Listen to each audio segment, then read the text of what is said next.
కీర్తనలు 91వ కీర్తన 15వ వచనం చదువుకుందాం. 91వ కీర్తన 15వ వచనం. కానీ అతడు నాకు మొరపెట్టగా నేను అతనికి ఉత్తరం ఇచ్చేదను, శ్రమలో నేను అతనికి తోడై ఉండేదను, అతన్ని విడిపించి అతనిని గొప్ప చేసేదను. చాలు. చదవబడిన ఆ భాగాలు, ఆ మాటలు అర్థమయ్యే రీతిలో దేవుడు మనకి బోధించునుగాక. హల్లెలూయా.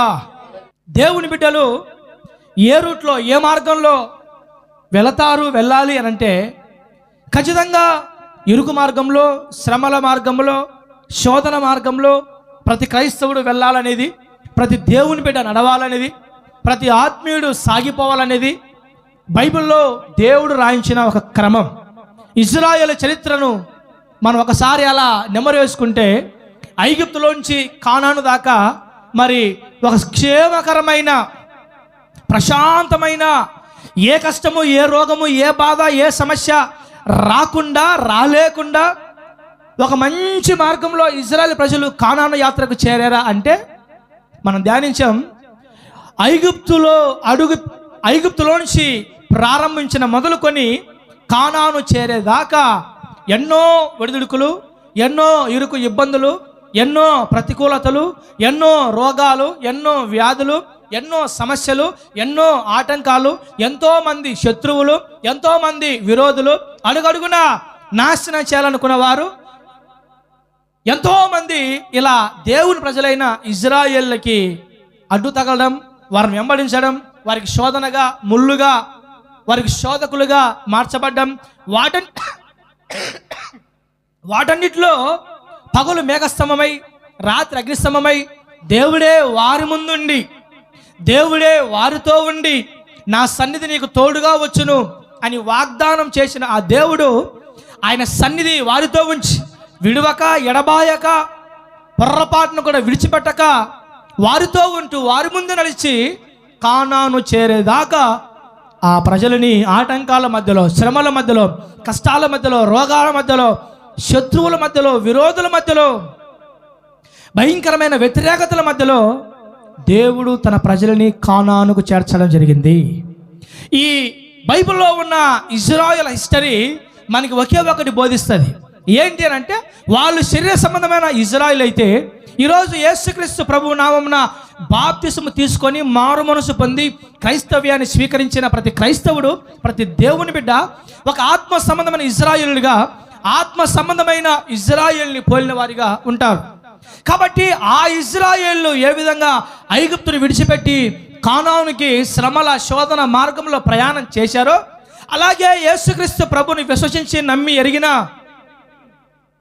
ప్రతి ఆత్మ సంబంధమైన ఇజ్రాయేలు, ప్రతి ఆత్మ సంబంధమైన క్రైస్తవుడు కూడా సేమ్ ఇరుకు మార్గంలో, ఇబ్బందుల మార్గంలో, శోధన మార్గంలో, అనేక వ్యతిరేకమైన, ప్రతికూలమైన మార్గాల్లో నడిచి ప్రయాణం చేసి ఆఖరికి కానాను అనే దానికి సాదృశ్యంగా ఉన్న పరలోక రాజ్యానికి చేరాలనేది దేవుని ప్రజల పట్ల దేవుని చిత్తము. Praise the Lord. అందుకే అక్కడ దేవుని వాక్యం చాలా స్పష్టంగా తెలియపరుస్తుంది. శ్రమలో నేను అతనికి తోడై ఉండేదను, అతన్ని విడిపించి అతన్ని గొప్ప చేసేదను. ఏంటంట? శ్రమలో చెప్పాలా? శ్రమలో నేను అతనికి, అసలు శ్రమలు రాకుండా తోడుగా ఉంటా అని చెప్పొచ్చు కదా. నా వైపు చూడాలి. అసలు శ్రమలే రాకుండా తోడుగా ఉంటాను అని చెప్పొచ్చు కదా. అసలు శ్రమలే మీ దరి చేరనివ్వను, శోధన మీ దరి చేరనివ్వను, కష్టము, బాధ, శ్రమ అసలు మీ దరిదాపులోకి రానివ్వకుండా నేను మీకు తోడుగా ఉంటాను అని దేవుడు మాట్లాడొచ్చు కదా, అని దేవుడు వాగ్దానం చేయొచ్చు కదా. అలా చెప్పలేదు. ఇంకెలా చెప్పాడు? లోకంలో మీకు శ్రమ కలుగును. ఏంటంట? లోకంలో మీకు శ్రమ కలుగును, అయినను ధైర్యము తెచ్చుకొనుడి, నేను లోకాన్ని జయించి ఉన్నాను. దేవుడు తన ప్రజలతో మాట్లాడుతున్న ప్రతి మాట, శ్రమలో తోడుగా ఉంటాను, శ్రమలు విస్తరిస్తాయి, శ్రమలు కలుగును, శోధన కాలంలో ధైర్యంగా ఉండండి, ఇదిగో యుగ సమాప్తి వరకు నేను సదాకాలము మీతో కూడా ఉంటాను అని దేవుడు ఇలాగే మాట్లాడాడు. కానీ అసలు శోధనలు రాకుండా, శ్రమలు రాకుండా, కష్టాలు రాకుండా, వ్యాధి బాధలు, ఇరుకు ఇబ్బందులు, సమస్యలు తలెత్తకుండా, ఇదిగో నా కుమార్తె, నా కుమారుడా, నా బిడ్డ, అడుగడుగునా నేను నీకు తోడుగా ఉంటాను, అడుగడుగునా నీ వెన్నంటే ఉంటాను, అసలు నీ మీదకి ఏ చిన్న శ్రమ, కష్టం, రోగం, బాధ రానివ్వకుండా నేను నిన్ను కంటి కండ్రెప్పలా కాపాడుకుంటాను అని కూడా దేవుడు వాగ్దానం చేయొచ్చు. అలా కూడా ఆయన అనుకుంటే మాట్లాడవచ్చు, అలా కూడా ఆయన అనుకుంటే నా దేవుని బిడ్డలారా మన జీవితాల్లో ప్రత్యక్షం అవ్వచ్చు. కానీ ఆయన స్పష్టంగా మాట్లాడుతున్న మాట ఏంటంటే, శ్రమలో నేను నీకు తోడుగా ఉంటాను. దాని అర్థం ఏంటి? నీకు శ్రమలు వస్తాయి, నీకు కష్టాలు వస్తాయి, నువ్వు వెళుతున్న మార్గంలో, నువ్వు వెళుతున్న యాత్రలో క్రైస్తవ్యాన్ని స్వీకరించావు, ఆత్మీయుడిగా, ఆత్మ సంబంధమైన ఇజ్రాయేలుడిగా, ఆత్మ సంబంధమైన ఇజ్రాయేలుగా దేవుని మార్గాన్ని, దేవుని యొక్క చిత్తాన్ని, దేవుని యొక్క ఉద్దేశాన్ని తలపెట్టాం. కాబట్టి ఇదిగో పరలోక రాజ్యం అనే కానానికి మనం ప్రయాణం చేస్తూ ఉన్నాం. ఏ రోజు ఆయన రాకడే వచ్చినా, ఏ రోజు మన పోకలే జరిగినా ఖచ్చితంగా మన గురి, మన గమ్యం, మన లక్ష్యం, మన టార్గెట్ ఏంటంటే ఖచ్చితంగా నరకానికి, అగ్నిగుండానికి వెళ్ళకూడదు. ఖచ్చితంగా స్వర్గానికి వెళ్ళాలి, పరలోక రాజ్యానికి వెళ్ళాలి, దేవుని దగ్గరికి వెళ్ళాలి. అంతేగాని అగ్నిగుండకానికి, నరకానికి, పాతాళానికి వెళ్ళడము పొరపాటును కూడా మాకు ఇష్టం లేదు. మేము ఖచ్చితంగా పరలోక రాజ్యానికి వెళ్ళాల్సిందే అనే ఆశ గల వారిగా, ఉద్దేశం గల వారిగా మనము ఈ లోకములో నుంచి పరలోకానికి ప్రయాణం చేస్తున్నాం, సాగిపోతున్నాం. ఇంచుమించు ఒక్కొక్కరు కొన్ని మైలు జర్నీ చేశారు. పిల్లరా, కొందరేమో 25 ఏళ్ళు మనం జర్నీ చేస్తున్నారు, కొంతమంది 30 ఏళ్ళ మైళ్ళు ప్రయాణం సాగిస్తూ ఉన్నారు, కొంతమంది 60 ఏళ్ళు మొదలుకొని ప్రయాణం చేస్తూ ఉన్నారు. నేనైతే ఇంచుమించు 37 ఏళ్ళ నుండి నా జర్నీ స్టార్ట్ అయింది. అంటే 37 సంవత్సరాలు నేను ఈ భూమి మీద బ్రతికి ఉన్నాను, 37 ఏళ్ళు నా మైలు సాగుతూ ఉంది. కాబట్టి మీ వయసు ఎంతో, మీ జర్నీ అంతా.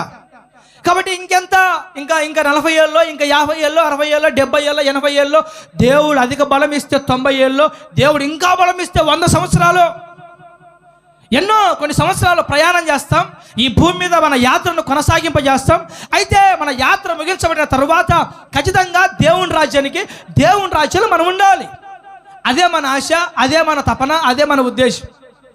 ఆ ఇశ్రాయేలు ఐగుప్తుని విడిచిపెట్టి కానానుకు వెళ్ళాలని ఏ విధంగా ఆశగా ఉన్నారో, అదేవిధంగా మనము ఆత్మ సంబంధమైన ఇశ్రాయేల్ మనము కూడా ఈ లోకమైన యాత్ర ముగించిన వెంటనే పరమ కానానికి, పరలోక రాజ్యానికి వెళ్ళాలన్న ఆశతో మన యాత్ర ప్రారంభించబడింది.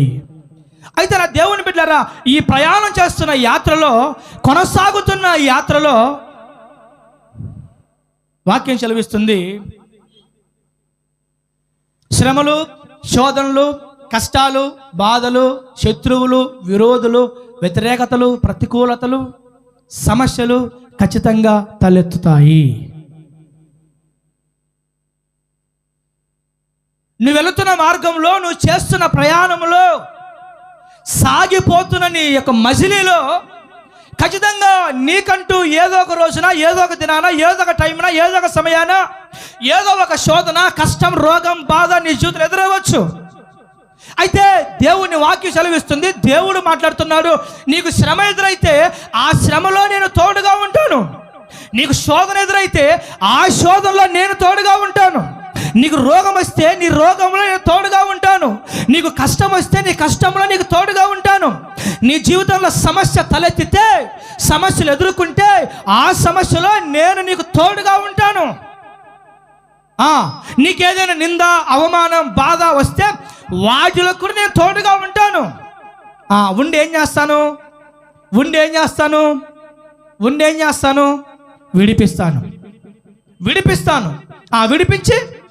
విడిపించిన తర్వాత ఏం చేస్తాను? విడిపించి అలా గొప్ప చేస్తాను. Praise the Lord. అది దేవుని మాటే కదా, నా మాట కాదు కదా, నా మాట కాదు కదా. శ్రమలో, కష్టంలో, బాధలో, నిందలో, అవమానంలో, సమస్యల్లో తోడుగా ఉంటాను, ఉండి విడిపిస్తాను, విడిపించి గొప్ప చేస్తాను. That is God's will. అది ప్రతి క్రైస్తవుని పట్ల, ప్రతి ఆత్మీయుడి పట్ల, ప్రతి దేవుని బిడ్డ పట్ల దేవుడు కలిగి ఉన్న ఒక శ్రేష్టమైన చిత్తము. హల్లెలూయా. అలా కాదు ప్రభువా, అలా కాదు, అసలు శ్రమలే రాకుండా మాకు తోడుగా ఉండయా, అసలు రోగమే రాకుండా మాకు తోడుగా ఉండయా, అసలు మా మీదకి ఏ కష్టం రాకుండా మాకు తోడుగా ఉండయా, మా మీదకి ఏ నింద అవమానం రాకుండా మాకు తోడుగా ఉండయా, అసలు మా మీదకి, మా కుటుంబం మీదకి, మా పిల్లల మీదకి ఎలాంటి సమస్య రాకుండా తోడుగా ఉండయా అని ఒకవేళ నా దేవుని బిడ్డలారా మన మనసులో ఆలోచన మెదిలితే వాక్యం చెప్తుంది, శ్రమలు వస్తేనే దేవుడు గొప్ప చేస్తాడు, హెచ్చిస్తాడు. అంటే క్రైస్తవులకు, దేవుని బిడ్డలకు ఘనత, హెచ్చింపు, ఆశీర్వాదం ఎక్కడ, ఎప్పుడు, ఎలా వస్తుందయ్యానంటే కేవలము శ్రమల ద్వారానే, కష్టాల ద్వారానే, బాధల ద్వారానే ప్రతి క్రైస్తవును దేవుడు గొప్ప చేస్తాడు. శ్రమలో నేను తోడై ఉంటాను, అలాగే ఆ శ్రమలో నుంచి విడిపిస్తాను, అలాగే ఆ విడిపించిన నేను గొప్ప చేస్తాను. అంటే మనము గొప్ప చేయబడాలి అని అంటే, మనము గొప్ప చేయబడాలంటే, మనం హెచ్చించబడాలి అని అంటే, మన స్థితి మారాలంటే, మన గతి మారాలంటే, మన పరిస్థితి మారాలంటే, మన జీవితం మారాలంటే, మన జీవితం క్షేమకరంగా దీవించబడాలంటే, మన కుటుంబాలు ఉన్నతమైన ఆశీర్వాద పథంలోనికి వెళ్ళాలంటే, దేవుడు మనల్ని ఉన్నతమైన శిఖరాన్ని ఎక్కించాలంటే, ఒక శ్రేష్టమైన దీవించబడిన దీవెనకరమైన దేశం యొక్క ఉన్నతమైన స్థలములలో మనల్ని, మన కుటుంబాన్ని, మన సంఘాన్ని మన దేవుడు నిలబెట్టాలంటే అది ఎలా సాధ్యమయ్యానంటే కేవలం శ్రమల ద్వారానే సాధ్యమని వాక్యం చెబుతుంది. అందుకే దేవుని చిత్తం ఏంటంటే శ్రమలు వస్తాయి, ధైర్యంగా ఉండండి. దేవుని చిత్తం ఏంటంటే రోగం వస్తుంది, ధైర్యంగా ఉండండి. దేవుని చిత్తం ఏంటంటే సమస్యలు వస్తాయి, ధైర్యంగా ఉండండి. దేవుని చిత్తం ఏంటంటే శోధనలు వస్తాయి, ధైర్యంగా ఉండండి. దేవుని చిత్తం ఏంటంటే నిందలు, అవమానాలు, వ్యతిరేకతలు, శత్రువులు, విరోధులు ఎదురవుతారు, ధైర్యంగా ఉండండి. ఎందుకని శ్రమల ద్వారానే, శత్రువుల ద్వారానే, విరోధుల ద్వారానే, సమస్యల ద్వారానే క్రైస్తవులను దేవుడు హెచ్చించేది. బైబిల్ ఒక వాగ్దానం ఉంటుంది, చాలా శ్రేష్టమైన వాగ్దానం. దేశం యొక్క ఉన్నతమైన స్థలముల మీద నేను నిన్ను ఎక్కించదను. ఇప్పుడు నెలకు ₹1,00,000 జీతం, అమ్మ నా వైపు చూడండి, నెలకు ₹1,00,000 శాలరీ, ప్రతి నెల ₹1,00,000 జీతం మనకు కావాలి. ఎలా సాధ్యం ఇది? ఒకసారి ఆలోచించండి. నెలకు 10,000 కాదు, నెలకు 15,000 కాదు, నెలకి 20,000 కాదు, నెలకి 30,000 కాదు, నెలకు ₹1,00,000 జీతం కావాలి. ఎలా? దీనికి మార్గం ఏంటి? దీనికి పరిష్కారం ఏంటి చెప్పండి? ఏం చేయాలా? ₹1,00,000 జీతం రావాలంటే, ₹1,00,000 జీతం రావాలంటే బాగా కష్టపడి చదవాలా కదా. 1వ తరగతి నుండి 10వ తరగతి దాకా మంచి మార్కులతో పాస్ అవ్వాలి. అడపదడప మార్కులు కాదు, పాస్ మార్క్ కాదు, మంచి మార్కులతో పాస్ కావాలి. నెక్స్ట్ ఇంటర్మీడియట్, అడపదడప పాస్ మార్కులు కాదు, మంచి ర్యాంక్ రావాలి.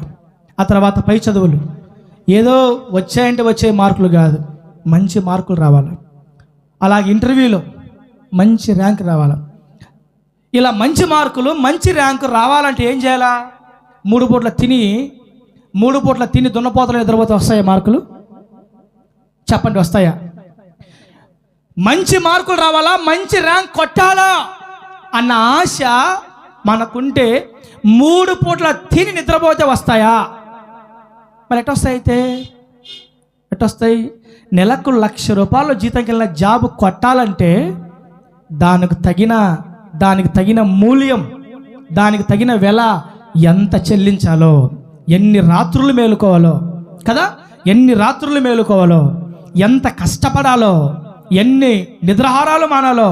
బిడ్డలారా, ఎంత కష్టపడి కష్టపడి కష్టపడి కష్టపడి కష్టపడి నిద్రాహారాలు మాని కష్టపడి చదివితే కానీ, మంచి ర్యాంక్ వస్తే కానీ మంచి జాబ్ రాదు. ఆ మంచి జాబ్ వస్తే మంచి శాలరీ. ఆ మంచి శాలరీ రావాలంటే దాని వెనకాల చాలా ప్రాసెస్ ఉంది, చాలా కష్టం ఉంది, చాలా శ్రమ ఉంది, చాలా బాధ ఉంది, చాలా దుఃఖం ఉంది, శరీరాన్ని నలగొట్టుకునే వేదన ఎంతో ఉంది. అంత చేస్తే కానీ ఈరోజు మనం చూడండి, ఐఏఎస్లు, ఐపీఎస్లు, కలెక్టర్లు చూడండి, ఒక్కొక్కరి టెస్ట్ మని చెప్తా ఉంటారు, సాక్ష్యం వింటూ ఉంటాం. తినడానికి తిండి కూడా గతి లేని యొక్క దీనాతి స్థితిలో నుంచి ఐఏఎస్లు, ఐపీఎస్లు అవుతూ ఉన్నారు. కనీసం పూట గడవని స్థితిలో నుండి ఐఏఎస్లు, ఐపీఎస్లు కలెక్టర్ అవుతూ ఉన్నారు. ఎలా అనంటే వాళ్ళు చెప్పే కష్టం మామూలు కష్టం కాదు. అందుకనే ఒక ఉన్నతమైన పదవి సాధించాలన్నా, ఒక ఉన్నతమైన స్థానాన్ని అధిష్ఠించాలన్నా, ఒక ఉన్నతమైన దీవెన పొందాలన్నా, ఒక ఉన్నతమైన ఘనత దేవుని దగ్గర నుంచి ఆశించాలన్నా, ఒక ఉన్నతమైన కార్యం మన జీవితాల్లో, మన కుటుంబాల్లో చూడాలి అన్నా, దాని కొరకు వెల అవసరం, దాని కొరకు త్యాగం అవసరం, దాని కొరకు ఎంతో మూల్యం చెల్లించాలా, దాని కొరకు ఎంతో కష్టపడాలా, శ్రమ పడాలా, బాధపడాలా, దుఃఖపడాలా, శరీరాన్ని నష్టపరచుకోవాలా, ఆయాసపరచబడాలా. ఎన్నో శ్రమలు పడితే కానీ, ఎన్నో ఇబ్బందులు పడితే కానీ, ఎన్నో సమస్యలు అనుభవిస్తే కానీ, ఎంతో ప్రయాసపడితే కానీ ఒక ఉన్నతమైన స్థితికి ఏ క్రైస్తవుడు కూడా రాలేడు.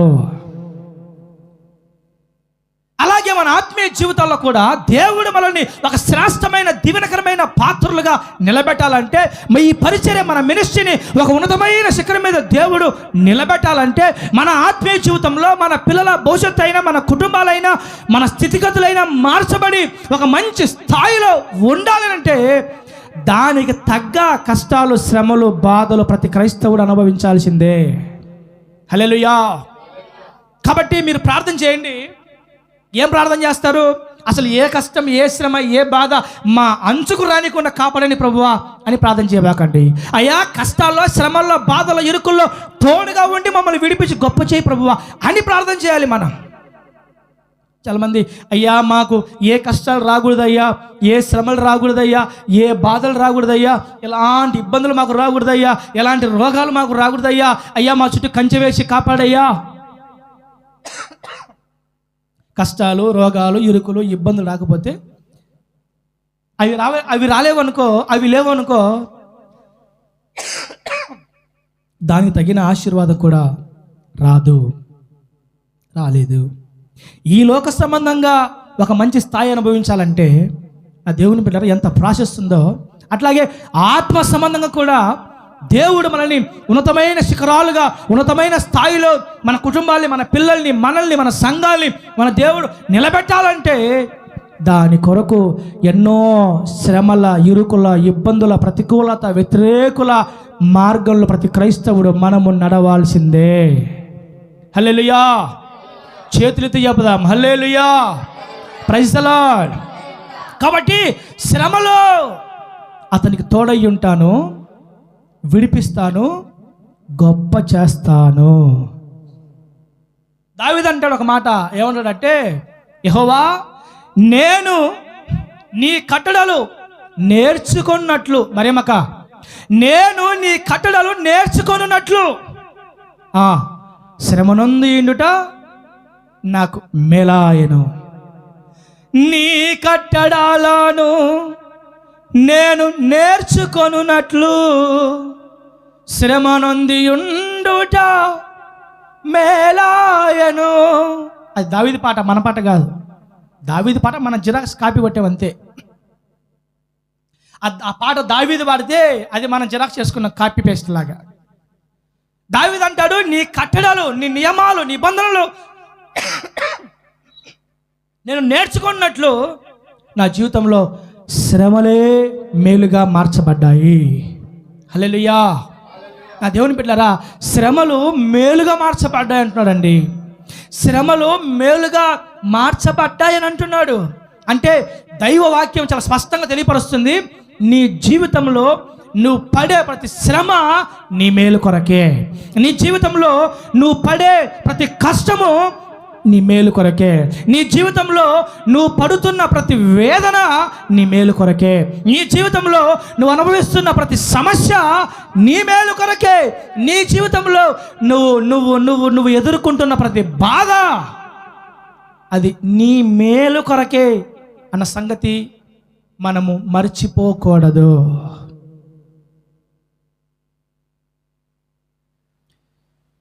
ఇంకా ఎంతకాలం ఈ బాధలు, ఇంకా ఎంతకాలం ఈ కష్టాలు, ఇంకెన్ని సంవత్సరాలు, ఇంకెన్నేళ్ళు పడాలా, ఇంకెంతకాలం మనం అనుభవించాలా? నా బాధ చూడండి, నా బాధ. ప్రభువా, రెంట్ హౌస్లో ఎంతకాలం ఉండాలి ఇలాగా? ఇంకా ఎన్నేళ్ళు? 2 ఏళ్ళు అయిపోయింది, 3 ఏళ్ళు అయిపోయింది, 4 ఏళ్ళు అయిపోయింది. అసలు ఇంతకీ నాకు ఉందంటావా అవకాశం? అసలు ఆ అవకాశం నాకు ఉందంటావా? నాకు ఆ ధన్యత ఉందంటావా? అసలు లేదా? ఏదో ఒకటి క్లారిటీ చెప్పు. తట్టప్పుడు సరే వెళ్ళిపోతాను నేను. ఆ క్లారిటీ నాకు ఇవ్వు. ఇంకెంతకాలం అని అంటే దేవుడు కార్యం చేయడానికి 7 సంవత్సరాలు పట్టింది. ఎన్ని సంవత్సరాలు? 7 సంవత్సరాలు.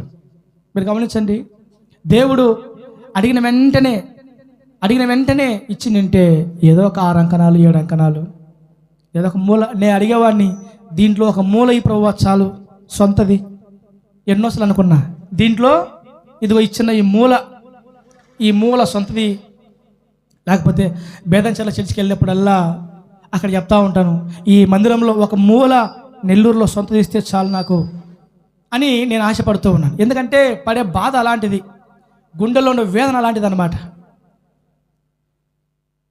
4 ఏళ్ళు అయిపోతుంది, 5 ఏళ్ళు అయిపోతుంది, ప్రభువా ఒక చిన్న మూల సాయం చేయను ఆయన అంటే దేవుడు బయలుపరిచిన మాట ఏంటంటే, ఎన్ని ఏళ్ళకి శ్రమ పడతావో అంత గొప్ప దీవెన, ఎన్ని ఏళ్ళు కష్టపడతావో అంత గొప్ప మహిమ, ఎన్ని ఏళ్ళు ఇబ్బందులు పడతావో రెట్టింపు ఘనత. ఇంచుమించు దేవుడు 36-40 అంకణాల దాకా స్థలము కొనుగోలు చేయడానికి ఆయన శక్తి చూపాడు. హల్లెలూయా. అంటే దేనికైనా కానీ ఒక హెచ్చింపు, ఒక ఘనత రావాలి అని అంటే దానికి తగ్గ మూల్యం, దానికి తగ్గ వెల, దానికి తగ్గ త్యాగం, దానికి తగిన శ్రమ ఈ భూమి మీద అనుభవించాలి మనం. కాబట్టి మీరు గుర్తుపెట్టుకోండి, ఊరికనే ఏ శ్రమ లేకుండా పైకి ఎదిగిపోవాలనుకోబాకండి. మా పిల్లల జీవితంలో ఏ కష్టాలు ఏ బాధలు రాకుండా ఉన్నతంగా పైకి ఎదిగిపోవాలనుకోబాకండి. మా కుటుంబాలు మా పిల్లలు మా జీవితాలు ఏ శోధన ఏ ఇబ్బంది ఏ కష్టం రాకుండా సున్నితంగా పైకి ఎదిగిపోవాలనుకోబాకండి. అది దేవుని చిత్తం కాదు, అది దేవుని మార్గం కాదు, నీ సొంత మార్గం.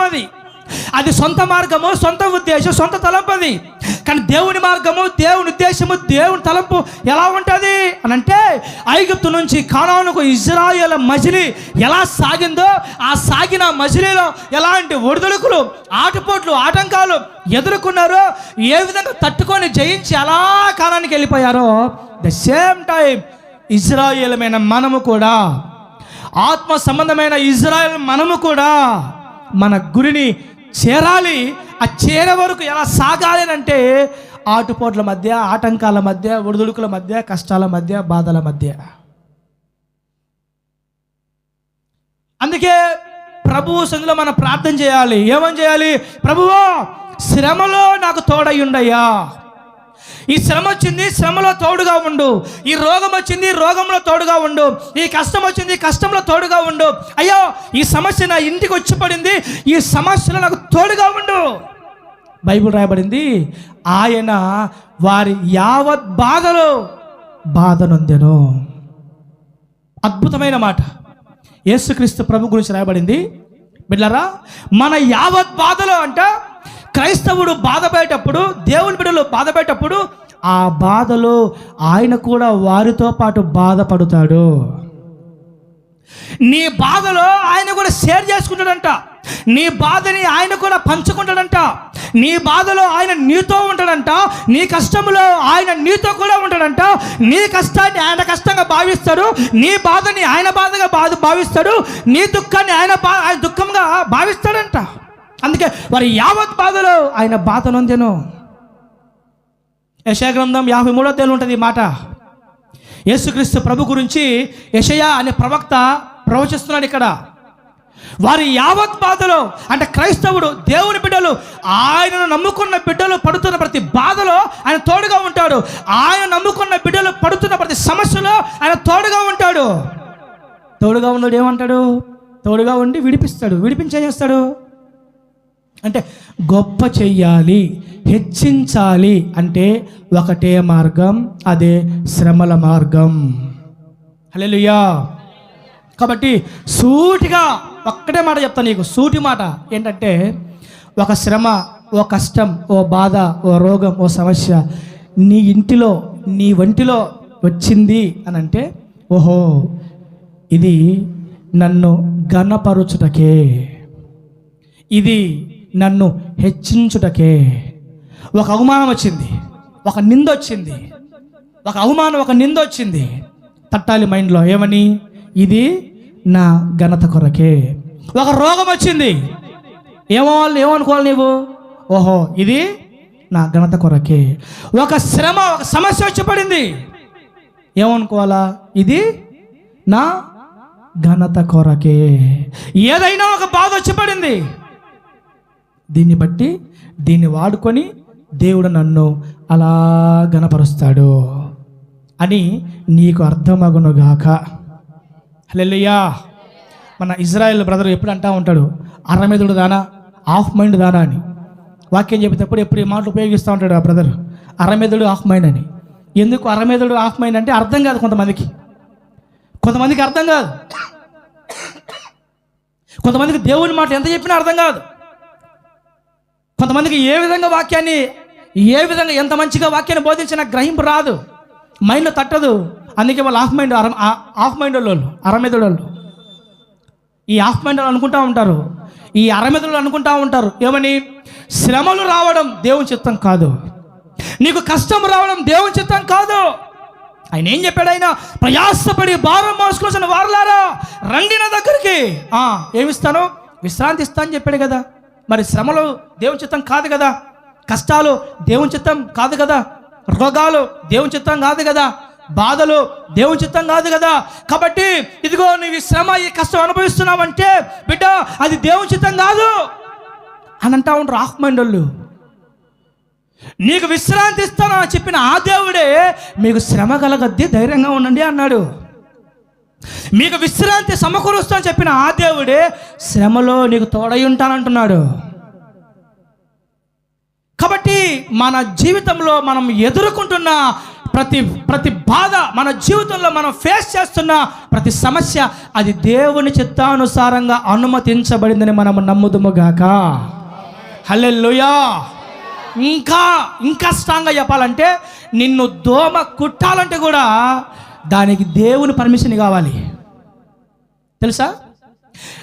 నిన్ను ఒక చీమ కుట్టాలన్నా, ఒక దోమ నిన్ను కుట్టాలన్నా, ఒక దోమ నిన్ను టచ్ చేయాలంటే కూడా ఆ దోమకు దేవుడు పర్మిషన్ ఇస్తే, ఆ దేవుడు ఆ దోమకి అనుమతిస్తే అప్పుడు అది నిన్ను కుట్టిన రక్తం పీల్స్తుంది. అది దోమ కుట్టిన రక్తం పీల్చడానికి దేవుడే అనుమతించాడు. అంటే దేవుడు అనుమతించకపోతే, దేవుడు సెలవేయకపోతే బిడ్డలారా దాని అర్థం ఏంటి? దోమ చీమ కూడా నిన్ను తాకనివ్వడు. హల్లెలూయా. కాబట్టి మన ఆత్మ సంబంధమైన జీవితంలో మనం ప్రార్థన చేయాలి ప్రభు సన్నిధిలో. ప్రభువా, ఈ శ్రమ వచ్చింది, ఈ రోగం వచ్చింది, ఈ కష్టం వచ్చింది, ఈ శ్రమలో నాకు తోడై ఉండవా? శ్రమలో తోడుగా ఉంటానని చెప్పావు కదా, శ్రమలే రాకుండా తోడుగా ఉంటాను చెప్పలేదయ్యా. శ్రమే రాకుండా తోడుగా ఉంటాను చెప్పలేదు ప్రభువా. ఏం చెప్పావు? శ్రమ వస్తే శ్రమలో తోడుగా ఉంటామని చెప్పావు కదా. కాబట్టి కష్టం వచ్చింది, ఈ శ్రమ వచ్చింది, ఈ బాధ వచ్చింది, ప్రభువా తోడుగా ఉండి విడిపించు. మీకు ఒక ఆశ్చర్యకరమైన మాట చెప్పండిరా. నా వైపు చూడండి. బైబిల్లో ముగ్గురు యవనస్తులు ఉన్నారు. ముగ్గురు యవనస్తులు, యూత్. షద్రక్, మేషక్, అబేద్నెగోలు. ఈ ముగ్గురు యవనస్తులు బబులోను దేశంలో రాజు పెట్టించిన ప్రతిమకి, విగ్రహానికి మ్రొక్కనందుకు రాజు ఏం చేస్తాడు? అగ్నిగుణంలో పడవేయాలని చెప్పి ఆజ్ఞాపిస్తాడు. ఇదిగో మీరు కానీ నేను పెట్టిన ఈ ప్రతిమకి, ఈ విగ్రహానికి సాష్టాంగపడి నమస్కారం చేయకపోతే ఇదిగో మిక్కిలి వేడిమి గల 7 వేడిమి గల అగ్నిగుండంలో మిమ్మల్ని పడవేస్తాను అని మాట్లాడితే ఆ ముగ్గురు యవనస్తులు అంటారు, రాజా నీకు సమాధానం చెప్పాల్సిన అవసరం మాకు లేదు. ఎందుకని? మేము సేవించే మా దేవుడు ఈ మిక్కిలి వేడిమి గల అగ్నిగుండంలో నుంచి తప్పించుటకు సమర్థుడు. ఒకవేళ ఆయన తప్పించకపోయినను సరే మేం మాత్రం సాష్టాంగ నమస్కారము చెయ్యము. తేలి చెప్పేశారు. ఆ మాటకి రాజు కోపం వస్తుంది. వెంటనే అగ్నిగుండాన్ని 7 వేడి చేసి పడేస్తారు. వెళ్ళారా? ఇప్పుడు దేవుని కొరకు నిలబడిన, దేవుని కొరకు రోషం కలిగి, దేవుని కొరకు నడుము కట్టుకొని, దేవుని కొరకు వైరాగ్యం కలిగి నిలబడిన దేవుని బిడ్డలు, దేవుని పిల్లలు ఎక్కడున్నారు? 7 వేడిమి గల అగ్నిగుండంలో ఉన్నారు. బబులోను రాజు సైనికులు, ఆ సామ్రాజ్యం అంతా ఆ అగ్నిగుండంలో ఉన్న ఆ ముగ్గురు యవనస్తుల వైపు అలా తేరి చూస్తున్నారు. ఇప్పుడు దేవుని కొరకు నిలబడిన వారు ఎక్కడున్నారు? అగ్నిగుండంలో.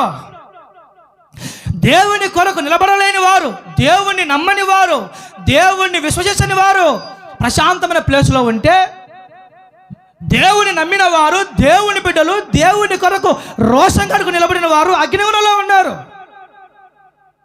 గమనించండి, మరలా చెప్తున్నా, దేవుణ్ణి నమ్మని వారు, దేవుణ్ణి విశ్వసించని వారు బయట ఉన్నారు. అంటే అగ్నిగుండం బయట ఉన్నారు. మాకు మా దేవుడే ముఖ్యము, మా దేవుడే కావాలి, మా దేవుని కోసం నిలబడతాం అనుకున్న వాళ్ళు ఎక్కడున్నారు? అగ్నిగుండంలో ఉన్నారు. వాళ్ళు అనుకోవచ్చు, ప్రభువా నీ కొరకు నిలబడ్డాం కదా, నీ కొరకే బొమ్మకు మొక్కమని చెప్పి, అయ్యా ప్రతిజ్ఞ చేశాం కదా, నీ కొరకు, నీ మాట కొరకు మేము అలా నిలబడ్డాం కదా, ప్రభువా ఇదిగో ఈ అగ్నిగుండంలో పడవేయకుండా మమ్మల్ని తప్పించు, ఈ అగ్నిగుండంలో మేము పడకుండా మమ్మల్ని తప్పించండి, అగ్ని వాసన మమ్మల్ని అంటనీయకుండా కాపాడండి. వాళ్ళేమో తీసుకొని అలా మమ్మల్ని పడేస్తారు, కానీ అగ్ని మమ్మల్ని తాగకుండా, ఆ అగ్ని లోనికి మేము వెళ్ళకుండా, ఆ అగ్ని మా దగ్గరికి రాకుండా, మేము అగ్ని దగ్గరికి వెళ్ళకుండా మమ్మల్ని కాపాడండి అని ఆ ముగ్గురు యవనస్తులు ప్రార్థన చేయొచ్చు. లేదా దేవుడే అనుకుంటే అసలు వాళ్ళు పడేసిన అగ్నిలో ఉండకుండా, అగ్నిలో పడవేయకుండా, అసలు అగ్నే వారి దగ్గరికి రానివ్వకుండా దేవుడు వారిని కాపాడి ఉండవచ్చు. ఆయన అనుకుంటే అసలు అగ్నిలో పడకుండా, అగ్నిలో పడవేయబడకుండా, అగ్నిలో త్రోసివేయబడకుండా తన బిడ్డల్ని తన దేవుడు కాపాడుకోవచ్చు. నా మాట అర్థమవుతున్నాయా? కాపాడుకోవచ్చు అనుకుంటే. కానీ దేవుడు అలా చేశాడా? దేవుడు అలా చేశాడా? పోనీ వీళ్ళేమైనా అలా ప్రార్థన చేశారా? దేవుడు అలా చేయలేదు, వీళ్ళు ఇలా ప్రార్థన చేయలేదు. మరి ఏమైంది?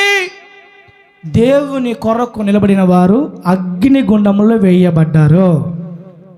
దేవుని కొరకు నిలబడిన వారు అగ్నిగుండంలో నిలబడ్డారు, అగ్నిగుండంలో పడవేయబడ్డారు, అగ్నిగుండంలో త్రోయబడ్డారు, అగ్నిగుండంలో విసిరివేయబడ్డారు. దేవుని నమ్మని వారు బయట ఉన్నారు, నమ్మిన వారు అగ్నిగుండంలో ఉన్నారు. అయితే ఆ దేవుని బిడ్డలారా, అగ్నిగుండంలో వాళ్ళు ఉన్నారే కానీ, అగ్నిలో వాళ్ళు ఉన్నారే కానీ వారితో పాటు ఆయన కూడా ఉన్నాడు. గట్టిగా చప్పట్లు కొడదాం, హల్లెలూయా. వారు అగ్నిలో ఉన్నారు, అగ్నిగుండంలో ఉన్నారు, ఆ అగ్నిగుండంలో ఆయన వారికి తోడై ఉన్నాడు. అది దేవుని గొప్పతనం. అదే కదా వాక్యం, శ్రమలో తోడై ఉంటాను అని చెప్తున్నాడు.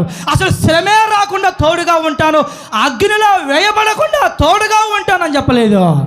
అగ్నిలో పడవేయబడాలి, త్రోసేయబడాలి, విసిరివేయబడాలి, ఆ అగ్నిలో తోడై ఉండాలి. వీళ్ళకేం అర్థం కాదు. మనం వేసింది ముగ్గురు కదా, మనం వేసింది ముగ్గురిని కదా, మరి ఇంకొకరు కనిపిస్తారేంటి? 4వ వ్యక్తి రూపము దేవదూతల రూపాన్ని పోలేదేంటి?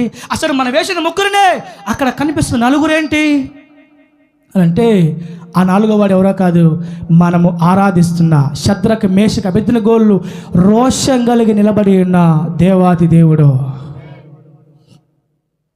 ఏ దేవుని కొరకైతే, ఏ రక్షకుని కొరకైతే, ఏ నామము కొరకైతే, ఎవరి కొరకైతే అగ్నిగుండానికి వెళ్ళడానికి సిద్ధపడ్డారో ఆ దేవుడే అగ్నిగుండంలో వారికి తోడుగా ఉన్నాడు. అంటే వాక్యం ఏంటి? వాక్యం ఏం చెప్తుంది? నువ్వు శ్రమలో, అగ్ని లాంటి శ్రమలో, అగ్ని లాంటి శోధనలో, అగ్ని లాంటి బాధల్లో, అగ్ని లాంటి ఇరుకు ఇబ్బందుల్లో, కష్టాల్లో, వ్యతిరేకతల పోరాటాల్లో నీ ఉంటే నీ కొరకు నా దేవుడు అగ్నిగుండంలో ఉంటాడు. నీ కొరకు నా దేవుడు నువ్వు పడే ప్రతి శ్రమలో ఉంటాడు. నువ్వు అనుభవించే ప్రతి బాధలో, యావత్ బాధలో నీకు తోడై ఉంటాడు. అదే వాక్యం చెప్తుంది, నీకు శ్రమలో తోడుంటాను. శ్రమ రాకుండా తోడుంటాను కాదు, శ్రమే రాకుండా తోడుంటాను కాదు, అది అబద్ధం. అది శ్రమలో తోడుంటాను. మనం వేసింది ముగ్గురం అయితే 4వ వాడు ఎవరు అర్థమైపోయింది. ఆ రాజుకు అర్థమైపోయింది, ఓరి నాయన, శద్రకు మేషక్ అబేద్నెగోలారా, జీవము కలిగిన దేవుని బిడ్డలారా, రండి బయటికి వచ్చి చూస్తే అగ్ని వాసన కూడా వారి వస్త్రాలకు అంటుకోలేదు. బయటకు వచ్చి చూస్తే కనీసం వారి తలలో ఒక వెంట్రుక కూడా కాలిపోలేదు. ఎలా సాధ్యం? ఎలా సాధ్యం? ఎలా సాధ్యం? కనీసం అగ్ని నిప్పు సెగ తగిలితే ఫస్ట్ కాలిపోయేది వెంట్రుకలే. బాడీలో సున్నితమైన ప్లేస్ మన వెంట్రుకలే. సెగ తగిలితే చాలు వెంట్రుకలు కాలిపోతాయి. వేడిమి గల, 7 వేడిమి గల అగ్నిగుండంలో పడవేసిన వెంట్రుకలు సైతము కాలిపోలేదంటే వారి వెంట్రుకలు కూడా దేవుడు కాపాడుతున్నాడు. అందుకే బైబిల్ రాయబడింది, నీ తల వెంట్రుకలన్నీ కూడా లెక్కింపబడి ఉన్నవి. నా దేవుని బిడ్డలారా, అంటే దేవుడు నిన్ను కాపాడమే కాదు, నీ గుండెను, నీ కిడ్నీని, నీ లివర్ను కాపాడమే కాదు, నీ తలలో ఉన్న వెంట్రుకలను సైతం కాపాడగలిగిన ధీరుడు మన యేసయ్య. హల్లెలూయా. కాబట్టి శ్రమలో నేను తోడై ఉంటాను. ఏం చేస్తాను? విడిపిస్తాను. బయటకు వచ్చిన తర్వాత రాజు అలా టెస్ట్ చేసి అసలు అగ్ని వాసనే లేదు. ఇంకా చూసుకో, బబులోను సామ్రాజ్య సైనికులారా, ప్రజలారా రండి, శద్రకు మేషక్ అబేద్నెగోలు సేవిస్తున్న దేవుడే నిజమైన దేవుడు. ఇదిగో వీరి దేవుడు తప్ప ఇంకొక దేవుడిని ఎవరైనా మీలో పూజిస్తే వాని ఇల్లు పెంట కుప్ప వల్లే మార్చి పడేస్తాను. వీరి దేవుడే నిజమైన దేవుడు. శద్రకు మేషక్ అబేద్నెగోల దేవుడే నిజమైన దేవుడు. కాబట్టి బబులోను సర్వ సామ్రాజ్యం అంతా వీరి దేవుడిని సేవించాలి, వీరి దేవుడిని పూజించాలి అని ఆ ముగ్గురు యవనస్తుల్ని అలా బబులోను సంస్థానంలో ఎత్తైన నిలవబెట్టాడు. చూడండి, ఆ బబులోను దేశంలో ఒక ఉన్నతమైన అధికారులుగా ఎక్కడో ఇజ్రాయేల్ కుటుంబంలో నుంచి వచ్చిన వారు దాసులుగా, బానిసలుగా, వారి పితరులు దాసులుగా, బానిసలుగా కొట్టబడి, తరిమేయబడి, దాసులుగా, బానిసలుగా బబులోను దేశానికి వస్తే ఏ దేశానికి ఏ ప్రజలకు దాసులుగా, బానిసలుగా వచ్చారో ఆ దేశానికి, ఆ ప్రజలకి అధికారులుగా దేవుడు హెచ్చించాడు, ఘనపరిచాడు. అది ఎలా సాధ్యమైంది? దానికి ముందు అగ్ని లాంటి శ్రమ వారి జీవితంలో ఎదురైంది. హల్లెలూయా. కాబట్టి నా దేవుని బిడ్డలారా, అగ్ని గుండంలో వేయబడ్డం దేవుని చిత్తం. అగ్నిలో వారు త్రోసివేయబడ్డం దేవుని చిత్తం. అసలు అయ్యా, అగ్నే మా దగ్గరికి రాకూడదు, అగ్ని కూడా మేము పడవేయకూడదు, ప్రభువో తప్పించి కాపాడి నీ దేవదూతలు మాకు కాపలాగా ఉంచు అని దేవుని వాక్యంలో లేదు. అగ్నిలో పడవేయబడాలి, అక్కడ దేవుడు తోడై ఉండాలి. కాబట్టి నా దేవుని బిడ్డలారా, ఈ వాక్య లేఖన భాగాలన్నీ మనకేం తెలియపరుస్తున్నాయంటే, మన జీవితంలో చిన్న శ్రమ వచ్చినా, చిన్న బాధ వచ్చినా, చిన్న కష్టం వచ్చినా, పెద్ద కష్టం వచ్చినా, చిన్న వేదన ఎదురైనా, పెద్ద వేదన ఎదురైనా, అవి మనల్ని ఉన్నతమైన స్థాయిలో నిలబెట్టడం కోసమే అని మనము గుర్తెరుగుదుముగాక. Praise the lord. అయ్యా మాకు ఏ కష్టం, ఏ బాధ, ఏ రోగం, ఏ ఇబ్బంది రాకుండా తప్పించండి మహాప్రభు అని ప్రార్థన చేయబాకండి. అయ్యా ఈ శ్రమ ఎదురైంది, ఈ కష్టం ఎదురైంది, ఈ బాధ ఎదురైంది, దీనిలో నుంచి నన్ను తప్పించి విడిపించి గొప్ప చేయండి ప్రభువా అని మనం ప్రార్థన చేయగలగాలి. అది మన ప్రతిదిన అనుదిన ప్రార్థన అయి ఉండాలి. దానియేలును దేవుడు అనుకుంటే అసలు సింహపు బోనులో వేయకుండా కాపాడొచ్చు కదా. సింహపు బోనులోనికి వెళ్ళకుండా పడవేయకుండా దేవుడే తన దూతలను పంపించి దానియేలును అలాగ తప్పించవచ్చు. కానీ వాక్యం ఏం చెప్తుంది? దానియేలును సింహపు బోనులో పడవేసిరి. గుహ యొక్క అడుగు భాగమునకు దానియేలు వెళ్ళిపోయాను. కనీసం గుహ ప్రారంభంలోనికి రాగానే ఎముకలు సైతం పొడిచి తినవేయగలిగిన ఆ సింహాలున్న అటువంటి భయంకరమైన మృగాల మధ్యలో దానియేలు సింహపు గుహ అడుగు భాగములోనికి వెళ్ళిపోయాను. బిడ్డలారా, మనమైతే అసలు ఆ బాధే రాకుండా కాపాడవచ్చు కదా ప్రభువా మమ్మల్ని, అసలు ఆ శ్రమే రాకుండా మమ్మల్ని కాపాడవచ్చు కదా, నువ్వెంతైనా నమ్మదగిన దేవుడు కదా ప్రభువా, అసలు ఆ కష్టం మాకు రానికుండా తప్పించవచ్చు కదా ప్రభువా అని మనం ప్రార్థన చేస్తాం. మనమైతే, నేనైతే, మీరైతే, మనమైతే. కానీ దానిలో అలా కాదు. సింహబోన్లోకి వెళ్ళాలి, ఆ సింహాల మధ్యలో ఒక రాత్రంతా ఉండాలి. ఒక రాత్రంతా సింహాల మధ్యలో ఉన్నప్పటికీ కూడా సింహాలు తనను ఏమి చేయకపోవటం బబులోను అధికారులు, రాజులు గమనించాలి. ఈ సంగతి గమనించిన వారు రాత్రంతా సింహాల బోన్లో వేస్తే కూడా ఆ సింహాలు దానియేలుని ఏమి చేయలేకపోయాయంటే అతని దేవుడు ఎంత గొప్ప దేవుడో అని బబులోను సర్వ సామ్రాజ్యం అంతా ప్రకటించబడాలి. ఆ తర్వాత దానియేలుని తీసుకొని వచ్చి నేరుగా ఉన్నతమైన శిఖరం ఎక్కించాలి. అది దేవుని చిత్తం. కాబట్టి దేవుడు అనుకుంటే ఆ సింహాల బోన్లో పడవేయకుండా దానిని తప్పించవచ్చు. కానీ అలా చేయలేదు. సింహ బోన్లోకి వెళ్ళాడు, గుహ యొక్క అడుగు భాగానికి వెళ్ళాడు. ఒక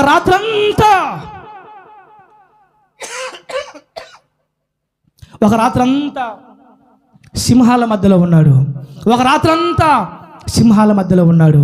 తెల్లవారిన తర్వాత దర్యావేశ రాజు ఆ బోన్ దగ్గరకు వచ్చి, గుహ దగ్గరకు వచ్చి, జీవము గల దేవుని సేవకుడైన దానియేలు, నిత్యము నీ సేవించే నీ దేవుడు నిన్ను రక్షింపగలిగేనా అని ఒక మాట వేశాడు. మరి అక్కడి నుంచి స్వరం వస్తుందో లేకపోతే సింహాలకు ఆహారం అయిపోయాడో అని. ఈ మాట అన్న వెంటనే ఆ గుహ అడుగు భాగంలోంచి ఒక స్వరం వినపడుతుంది. అది సింహ స్వరం కాదు, దానియేలు స్వరం.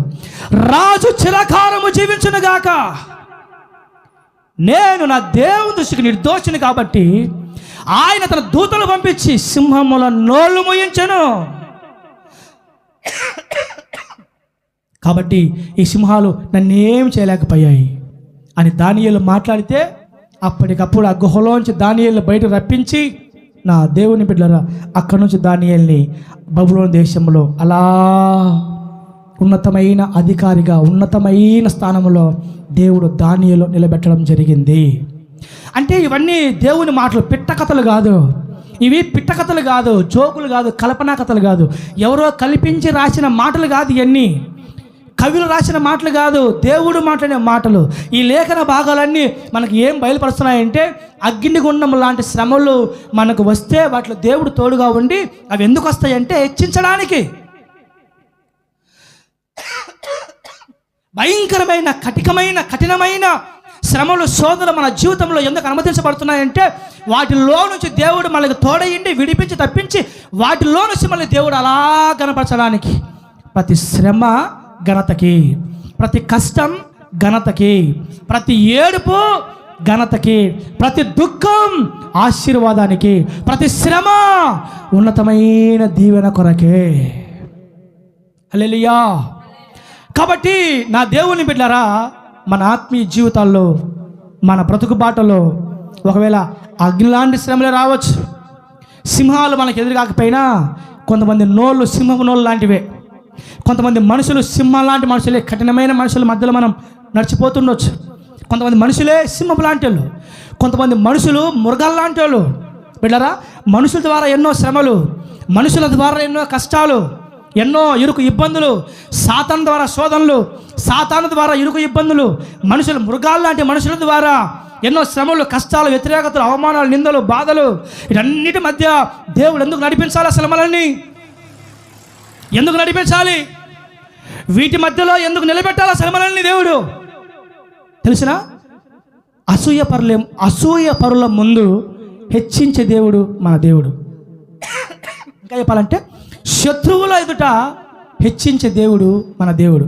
మనకు ఎవరైతే పడని వారు, ఎవరైతే మన కీడు కోరుకునేవారు, ఎవరైతే మన యొక్క నాశనం కోరుకునేవారు ఉంటారు చూడు, అలాంటి వారి మధ్యలో మనల్ని హెచ్చించే దేవుడు, మనం నమ్ముకునే దేవుడు. హల్లెలూయా. ఎగ్జాంపుల్ చెప్తా చూడండి. యోసేపుకి 10 మంది అన్నలు. ఎంతమంది? యోసేపుకి అన్నలు ఎంతమంది? 10 మంది. ఈ 10 మంది పనికి మాల చెత్త చెదారం. ఒకడు సింహం లాంటాడు, ఒకడు తోడేలు లాంటాడు, ఒకడు పాము లాంటాడు, ఒకడు గాడిద లాంటాడు.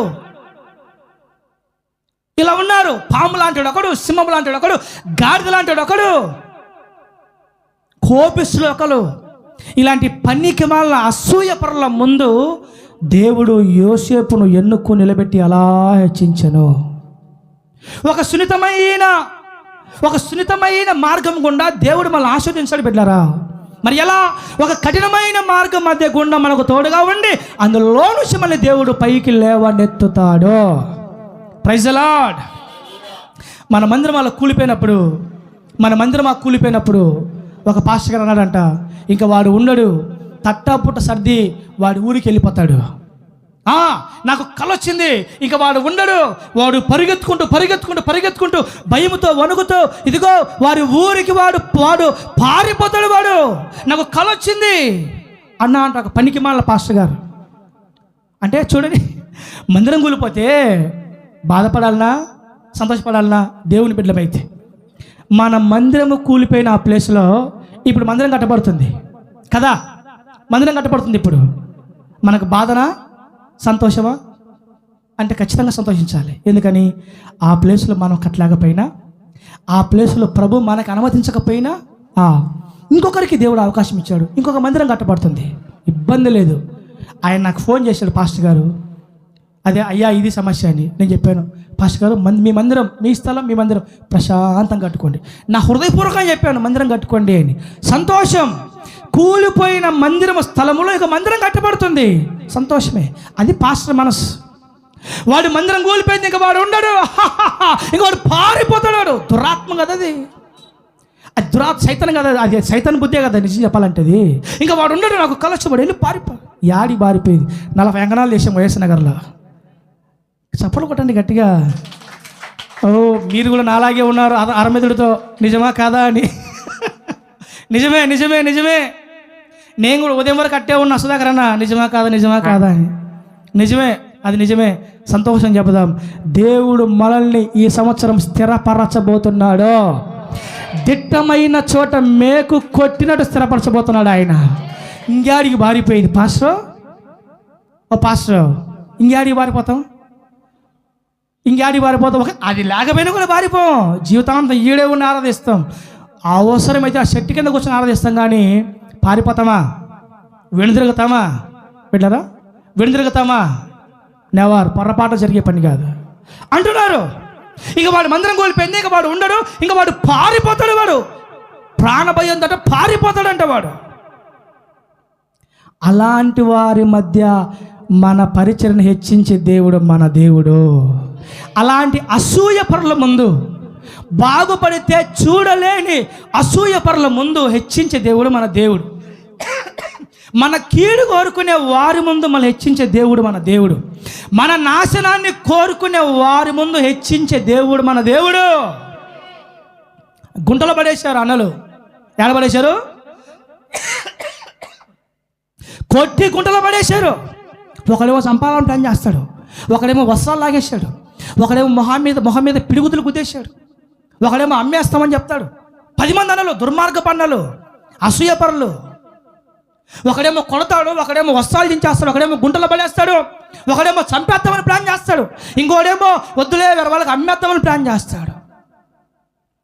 ఎవడు గుంటలో పడేశాడో ఎవడు అమ్మేశాడో, ఎవడు కొట్టాడో, ఎవడు చించాడో, ఎవడు అమ్మేశాడో వాళ్ళందరికంటే హెచ్చుగా హెచ్చించాడు మన దేవుడు. హల్లెలూయా.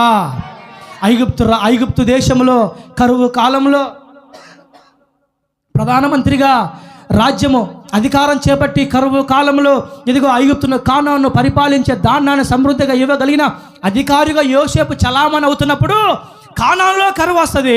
కరువు వచ్చినప్పుడు ఆ 10 మంది అన్నలు వెళ్ళి యోసేపు మా తమ్ముడు అని తెలియకనే, అతను మా తమ్ముడు అని తెలియక వారి ముందు వెళ్ళి సాష్టాంగ నమస్కారం చేసి ఇలా సాగిలపడి, అయ్యా రాజా, మేము పలానా దేశస్థులం, పలానా దేశం వారం, మా దేశంలో కరువు వచ్చింది, తినడానికి తిండి లేదు, ఇదిగో మాకు ఒక పూట తినడానికి మాకు ధాన్యం ఇవ్వండి మహాప్రభో అని ఇలా సాష్టాంగ పడ్డారు యోసేపు ముందు. ఎవరైతే అలా సాష్టాంగ పడ్డారో వాళ్ళే కదా గుంటలో పడేశారు. ఎవరైతే త్రోసేశారో వాళ్ళే కదా, ఎవరైతే పిడుగుతులు గుద్దారో వాళ్ళే కదా సాష్టాంగ పడ్డారు. ఎవరైతే చంపాలని ప్లాన్ చేశారో వాళ్ళే కదా పాదాల దగ్గర పడ్డారు. ఎవరైతే అమ్మాలని చెప్పేసి అమ్మి వేశారో వాళ్ళే ఈరోజు పాదాల దగ్గర పడివేశాడు దేవుడు. ఎవరైతే పిడుగుతులు గుద్ది తన తండ్రికి చనిపోయాడు, సింహం చంపేసిందని చెప్పేసి తండ్రికి అబద్ధం చెప్పి తమ్ముడిని ఎవరైతే అమ్మేశారో వారందరి రోజు యోసేపు పాదాల దగ్గర ఉన్నాడు. ఇది వాక్యం బిడ్డలారా, వాక్యం ఇది, సొంత మాటలు కాదు ఇది. అంటే మన దేవుడు అసూయపరుల ముందు, శత్రువుల ముందు, విరోధుల ముందు హెచ్చించే దేవుడు మన దేవుడు. బబులోనులో దానియేలును హెచ్చించాడు, బబులోనులో శద్రక్ మేషక్ అబేద్నెగోలను హెచ్చించాడు, ఐగుప్తులో కానానులో యోసేపును హెచ్చించాడు. అసలు యోసేపే లేకపోతే ఐగుప్తుకి కానానికి ఆహారమే లేదు. అది మన దేవుడు. అసలు యోసేపు అనేవాడు లేకపోతే కానానికి ఆహారం లేదు, ఐగుప్తుకి ఆహారం లేదు. పస్తులను చచ్చేవాళ్ళు యోసేపు లేకుండా అంటే తనని కొట్టి తనని గుంటలు పడేసి తను అమ్మి వేసిన వారికి కూడా ఆశీర్వాదకరంగా మారాడు. చూడు, దేవుడిచ్చే ఆశీర్వాదం అలా ఉంటుంది. అంటే మన కీడు కోరుకుంటారే, మన నాశనం కోరుకుంటారే, మన పతనం కోరుకుంటారే, అలాంటి వారికి కూడా మనల్ని ఆశీర్వాదకరంగా నిలబెడతాడు. చూడు, అదే నిజమైన ఆశీర్వాదం అంటే. కాబట్టి ఈ అనుభవాలు, ఈ మార్గాలని మనకేం నేర్పిస్తున్నాయంటే ఇవన్నీ మనల్ని గణపరచడం కోసము, హెచ్చించడం కోసము, దీవించడం కోసమే కానీ మళ్ళీ నాశనం అవటం కోసము కానే కాదు. ప్రభు చెప్తున్నాడు, శ్రమలో తోడై ఉంటాను బిడ్డ. ప్రభు శ్రమ రాకుండా తోడై ఉంటాను కదా, అది కాదు, అట్లన రాదు, అది నా మార్గం కాదు. అది ఎవరి మార్గం? సైతాన్ మార్గం. అది శ్రమే రాకుండా తోడుగా ఉంటా అంటే సైతాన్ మార్గం. అది శ్రమలు రావాలి, శ్రమలో తోడై ఉంటాను, ఇది నా మార్గం. ఎందుకని? ఆ కష్టం, ఆ శ్రమ, ఆ శోధన రాకపోతే దేవుని మహిమేంది అర్థం కాదు కదా. ఇప్పుడు ఇంకో మాట చూడండి, నేను ముగిచేస్తాను మాట చెప్పి, నా వైపు చూడండి. ఇజ్రాయేల్ని దేవుడు ఐగుప్తులోంచి బయటకు పంపించేశాడు, 10 అద్భుతాలు చేసి పంపించాడు. వచ్చిన తర్వాత వాళ్ళు ఏమనుకున్నారు? ఆహా, పాట పాడారు, ఆహా నా ధన్యత, ఓహో నా భాగ్యము, ఇంక ఏమని వివరించును ప్రభువా. ఎందుకని? 400 సంవత్సరాల బానిస బ్రతుకు సంఖ్యలు తెంపబడ్డాయి. 400 ఏళ్ళు ఫరో కాడి క్రింద నలిగి విసిగి వేసారిపోయాం ప్రభు. కాబట్టి ఈ ఐగుప్తు దాసత్వంలోంచి, బానిసత్వంలోంచి మేము విడిపించాము. సంతోషం అంటే సంతోషము కేకలేస్తా ఇజ్రాయేలు అలా దాటుకున్నారు. అలా దాటుకొని సంతోషంగా ఏమంట వచ్చారో ఎర్ర సముద్రం ఎదురైంది ఆడ. ఇదేంటి మోషే, ఇదేంటి? దేవుడు కానానిస్తాడని, అద్భుతం చేస్తానని, ఇదిగో పాలు తేలు ప్రవహించే దేశాన్ని ఇస్తాను దేవుడు చెప్పాడు కదా. సంతోషంగా వస్తే ఈ బాధ ఏంద్ర నాయన మళ్ళీ మధ్యలో అని అలా గుణగుతా ఉంటారు. ఈలోపు మహా భీకరమైన శబ్దాలు వస్తాయి. ఏంటా శబ్దాలు? విడిచిపెట్టిన ఫరో గుర్రపు రౌతుల చేత వెనకాల తరుముకుంటూ వస్తున్నాడు. మోషే ప్రార్థన చేస్తాడు, ప్రభువా విడిపించింది నువ్వే కదా, మరలా ఏంటి వెనకాల మమ్మల్ని తరుముకుంటూ వస్తాడు ఫరో. ప్రభువా వాగ్దానం చేసింది నువ్వే కదా, మళ్ళీ ఏంటి సముద్రము? వాగ్దానం చేసావు, విడిపిస్తానని చెప్పావు, ఇంకా మీ మార్గం రాజమార్గమే అని చెప్పావు కదా, అంతలో సముద్రం ఏంటి? సరే అదే అనుకుంటే ఇంతలో మరలా విడిచిపెట్టిన తర్వాత మళ్ళా శత్రు సైన్యం తరుముకుంటా వస్తుంది ఏంటి ప్రభువా అని మోసే ప్రార్థన చేస్తే దేవుడు ఒక ఆశ్చర్యకర మాట అంటాడు. నా వైపు చూడండి, మాట చెప్తా, నా వైపు చూడండి. ఏంటి చెప్పట? మోసే ఫరోని అలా కఠినపరిచింది నేనే, నువ్వా? ఇదేంటి ప్రభు, ఇది ఎక్కడ అన్యాయం? ఇది అసలు విడిపించింది నువ్వు కదా. 10 అద్భుత కార్యాలు ఐగుప్తులో చేసి విడిపించింది నువ్వే కదయ్యా. మరి విడిపించిన నువ్వే మరలా మా మీద పంపించడం ఏంటి? అవును, మీ మీదకి ఫరో సైన్యాన్ని పంపించింది నేనే. మరలా వారి తరమమని మిమ్మల్ని తరమమని ఫరో మనసును కఠినపరిచింది నేనే. ప్రభువా, ఒకవేళ ఈ విషయం కానీ నాతో పాటు వచ్చారే 20 లక్షల కాల్బలం కలిగిన ఈ ప్రజలకు తెలిస్తే, ఓరి మోసే నీవు నీ దేవుడు, నీవు నీ దేవుడు, మోసంరా మీరు చేసేదంతా. అసలు మీ దేవుడు దేవుడే కాదురా, ఇదిగో మీ దేవుడు నాశనం చేయాలనుకుంటున్నారా అని చెప్పేసి ప్రభు ఒక నా మీద అంటారేమో. మోసేకు బాధ స్టార్ట్ అయిపోయింది. ఆ ప్రభు అంటాడు, వాళ్ళు తరమాలి. వారి కళ్ళ ముందు సముద్రం ఇంతవరకు ఎప్పుడైనా చీలిందా? సముద్రం అలా చీలిపోవడము వారి కళ్ళతో మీ శత్రువులు చూడాలి. అలా సముద్రం చీలితే అందులో నుంచి మీరు సాఫీగా సాగిపోవాలి. అది మీ శత్రువులు వారి కళ్ళతో అలా చూడాలి. వారి కోసము వారి దేవుడు సముద్రాన్ని చీల్చాడు నాయనో అని వారు అలా కళ్ళతో చూడాలి. ఆ తర్వాత మీరు ఏ విధంగా సముద్రాన్ని దాటిపోయారో వారు కూడా అలాగే వస్తారు మోసే. అయితే నేనేం చేస్తానంటే, ఇంకా మిమ్మల్ని వెంబడించిన వాడు, మిమ్మల్ని తరుముకున్నవాడు ఇంకా లైఫ్లో జీవితంలో ఎప్పటికీ మీ కంటి కనపడనీయకుండా సముద్రంలో ముంచేస్తున్న వారిని అని దేవుడు మోసేతో మాట్లాడతాడు. ప్రజలు అలా సాగి వెళ్ళిపోతారు. వాళ్ళని పట్టుకోవడం కోసం వీళ్ళు కూడా సముద్రంలోకి అడుగు పెడతారు. అంతే, 2గా మార్చబడిన సముద్రం మరలా ఏకమవుతుంది. శత్రు సైన్యం అంతా సముద్రంలో మునిగిపోతారు. ఇదంతా గమనిస్తూ ఉంటే మిగిలిన ఫరో సైనికులు అంటారు, ఓయమ్మో, వారి దేవుడు వారి ప్రజల పక్షాన ఆయనే వారి పక్షాన యుద్ధం చేస్తున్నాడు. ఇదిగో ఆ ప్రజలతో అయితే యుద్ధం చేయొచ్చు, ఆ ప్రజలతో అయితే ఎట్లయినా సరే యుద్ధం చేయొచ్చు, ఓడిచొచ్చు, గెలవచ్చు. కానీ వారి పట్ల వారు యుద్ధం చేయట్లేదు. మరి వారి పక్షాన వారి దేవుడు యుద్ధం చేస్తున్నాడు. కాబట్టి పారిపోదాం రండహో అని చెప్పి తరుముకుంటూ వచ్చిన ఫరో సైన్యము మిగిలిన శేషమంతా నా దేవుని బిడ్డలారా అక్కడి నుంచి వెనక్కి అలా అదే దారిన పారిపోవడం జరిగింది. ఇదంతట్లో ఐగుప్తును పరిపాలించే ఫరో రాజుకి ఏమర్థమైందంటే, ఇజ్రాయేలు ప్రజలను ఆరాధిస్తున్న దేవుడు సముద్రాలు సైతము చీల్చగలే దేవుడు, ఇజ్రాయేలు ప్రజలు సేవించే ఆ యెహోవా దేవుడు, ఆ పరిశుద్ధ దేవుడు, ఆ పరిశుద్ధమైన ఆ శ్రేష్టమైన దేవుడు సముద్రాలు సైతము చీల్చివేయగల దేవుడు అని తనకి తన ప్రజలకి మహిమను గొప్పతనాన్ని తీసుకురావడం కోసమే అంత పెద్ద శ్రమ తన ప్రజల మీదకి దేవుడే అనుమతించాడు. హల్లెలూయా. ఇప్పుడు అది రాకుండా ఉండంటే వాడి దేవుడి పవర్ ఏందో తెలియదు కదా, అంతే కదా. అసలు ఆ కష్టం ఆ శ్రమ రాలేదనుకో, వాళ్ళ దేవుడు పవర్ ఎంతో వారికి అర్థమయ్యేది కాదు. వారి పవరు, వారి దేవుడి పవర్ అర్థం అవ్వాలంటే అలాంటి శ్రమ రావాలి. అందుకనే ఒక పాట రాసింది ఈ మధ్య ఒక సహోదరు ఎవరో, ఎంత పెద్ద పోరాటమో అంత పెద్ద విజయము, పోరాడతాను నిత్యము, విజయం అనేది తథ్యము. ప్రసన్న బోల్డ్ అని ఒక సహోదరి యూట్యూబ్లో పాటలు పాడుతూ ఉంటుంది.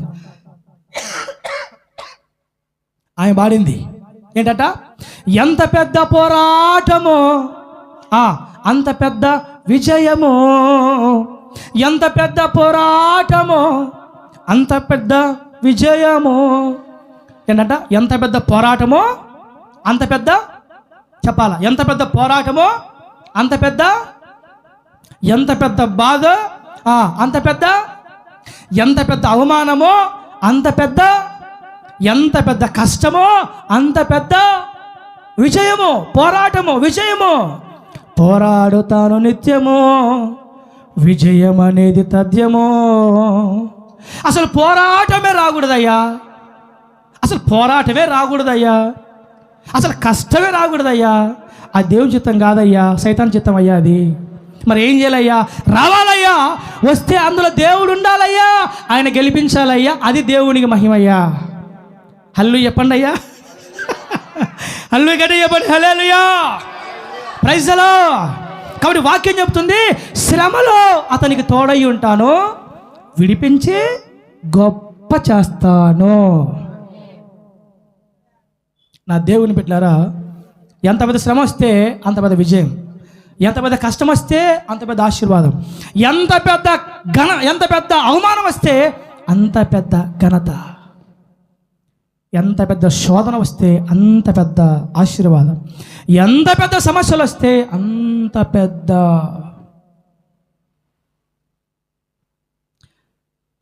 పరిచర్య ప్రారంభించి 6 సంవత్సరాలు. ఈ 6 సంవత్సరాల్లో ఎన్ని చూసాం? శత్రువుల మాటలు, వ్యతిరేకుల మాటలు, మన కీడు కోరుకునే మాటలు, మన నాశనాన్ని కోరుకునే వారి మాటలు, పడని వారు, గిట్టని వారు, నచ్చని వారు, ఎన్నో ఇరుకులు, ఇబ్బందులు, శ్రమలు, శోధనలు. అన్నిటి మధ్యలో దేవుడు లేడా అంటే దేవుడు ఉన్నాడు కాబట్టి ఇలా ఉన్నాం మనం. దేవుడే లేకుంటే అసలు మనం ఉంటాం ఈ భూమి మీద? మన జీవితంలో మనకు ఎదురవుతున్న కష్టాల, బాధలకి అసలు ఆయన మనతో లేకపోతే మనం ఉంటాం భూమి మీద? ఉండం అసలు. చాలామంది అనుకుంటా ఉంటారు కష్టాల, బాధల్లో ఏమని, నువ్వు రావాలి యేసయ్యా, నువ్వు రావాలి. ఉన్నాడు ఆయన నీతో పాటు, వచ్చేది ఏంటి మళ్ళా? ఆ పాట పాడబాకండి. శ్రమల్లో ఉన్నాను, నువ్వు రావాలి యేసయ్యా, కష్టాల్లో ఉన్నాను, నువ్వు రావాలి యేసయ్యా. వాక్యం చెప్తుంది, వారి యావత్ బాధలో ఆయన బాధనుందెను. అంటే నువ్వు పడుతున్న ప్రతి బాధలో నీకు ఆయన తోడుగా ఉన్నాడు. మరి తోడుగా ఉన్న దేవుని పక్కన పెట్టి నువ్వు రావాలయ్యా, నువ్వు రావాలేసయ్యా. కుమార్తె వచ్చి నీతో పాటు ఉన్నాను కుమార్తె, నీకు సంగతి అర్థం కావట్లేదు అంటాడు ఆయన. నా కుమారుడా, నా కుమారుడా, నా కుమారుడా, నీతో పాటు ఉన్నాను శ్రమలో, నువ్వేమో నువ్వు రావాలయ్యా, నువ్వు రావాలయ్యా, నువ్వు రావాలయ్యా, చంపుకు తింటున్నావు నన్ను, నీతోనే ఉన్నానయ్యా అని అంటాడు ఆయన. ఈ వాక్యం చెప్తుంది కదా, శ్రమలో ఉంటానని చెప్తున్నాడు కదా. ఇక్కడ శ్రమ వస్తే అక్కడ ఎక్కడో ఉంటాడా దేవుడు? ఉండడు కదా, పొరపాటు ఉండడు కదా. అందుకని మన ప్రతి శ్రమలో మనకు మన దేవుడు తోడై ఉంటాడు. హల్లెలూయా. ఇది మన జీవితంలో మన దేవుని చిత్తం. ఇది ఈ మార్గం కూడా మనం వెళ్ళాలని మన దేవుని చిత్తం ఇది. మీరు గమనించండి, ఐగుప్తు నుంచి కానాను దాకా అమాలేకులు వచ్చారు, మోయాబీలు వచ్చారు, అనేక రకాల శత్రువులు వచ్చారు. మారా, ఎర్ర సముద్రం, ఎరికో, యోర్దాను, అమాలేకులు ఎన్నో వచ్చారు. దేవుడు విడిచిపెట్టాడా? లేదు. పగలు మేఘస్తంభమై, రాత్రి అగ్నిస్తంభమై వారి ముందు ఉండి వారిని విడువక ఎడబాయక తోడుగా ఉన్న దేవుడు. ఒకవేళ వారిలో బలహీనతలే ఉండొచ్చు, విడిచిపెట్టాడా? ఒకవేళ వారిలో లోపాలే ఉండొచ్చు, విడిచిపెట్టాడా? ఒకవేళ వారిలో నచ్చని కార్యాలే ఉండొచ్చు, విడిచిపెట్టాడా? నెవర్. విడిచిపెట్టలేదు ఆయన. అలా కొట్టి మళ్ళీ దగ్గర లాక్కున్నాడు. పొరపాటు చేశాడు, కొట్టాడు పటామని, మళ్ళీ చేశాడు, లాక్కున్నాడు. తప్పు చేశాడు, పాములకు ఆజ్ఞాపించాడు, అవి కాటేసాయి. ఓయమ్మ ప్రభువా అన్నారు, మళ్ళీ హక్కును లాక్కున్నాడు. కష్టం వచ్చింది, వ్యతిరేకంగా జీవించారు, శత్రులకు అప్పగించేశాడు. ప్రభువా అనగానే మరలా కోడి తన పిల్లలని ఏ విధంగా రెక్కల క్రింద అలా దాచుకుంటుందో అలా దాచుకున్నాడు మన దేవుడు తన ప్రజలని. హల్లెలూయా. శత్రువులకు ఆయనే అప్పగించాడు, పాములకు ఆయనే అప్పగించాడు, విరోధులకు ఆయనే అప్పగించాడు, కష్టాలకు, బాధలకు ఆయనే అప్పగించాడు. అప్పగించి ఏం చేశాడు? మళ్ళా అలా తోడుగా ఉండి వాటిలో నడిపించుకుంటూ కానాను తీసుకెళ్ళిపోయాడు. ఒకవేళ సంపూర్ణంగానే విడిచిపెట్టింటే ఇజ్రాయేల్ కానాను చేరిన వల్ల చేరరు పొరపాటున కూడా. కాబట్టి మన ప్రతి శ్రమలో మన దేవుడు మనకు తోడై ఉంటాడు. హల్లెలూయా. షద్రకు మేషకు అబేద్నెగోల వలె బబులోను దేశంలో దానియేలు వలె నీవు దేవుని కొరకు నిలబడగలిగితే, దేవుని కొరకు నీవు నడుము కట్టుకోగలిగితే, దేవుని కొరకు నీవు వైరాగ్యం కలిగి ఉండగలిగితే, దేవుని కొరకు నీవు తృష్ణ కలిగి ఉండగలిగితే, దేవుని కొరకే ఈ భూమి మీద నువ్వు నిలవబడగలిగితే నీ కొరకు నా దేవుడు ఎలాంటి వీర పరాక్రమ కార్యాలు జరిగిస్తాడో. హల్లెలూయా, హల్లెలూయా. కాబట్టి నా దేవుని బిడ్డలారా, మన జీవితంలో ఎదురవుతున్న వ్యతిరేకమైన మార్గాల్లో, మన జీవితంలో అనుభవిస్తున్న శ్రమల కష్టాల రోగాల్లో అది దేవుని చిత్తమని, అవి వచ్చాయంటే అవి మా ఘనత కోసమే, హెచ్చింపు కోసమని మనం గమనించి ముందుకు సాగిపోదుమోగాక. కళ్ళు మూసుకుందాం, మోకరిద్దాం.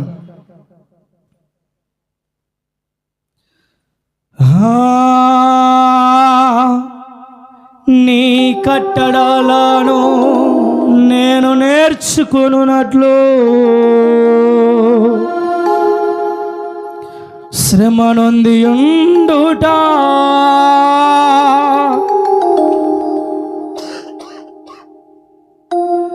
మేలాయను. నీ మాటలే నీ మాటలే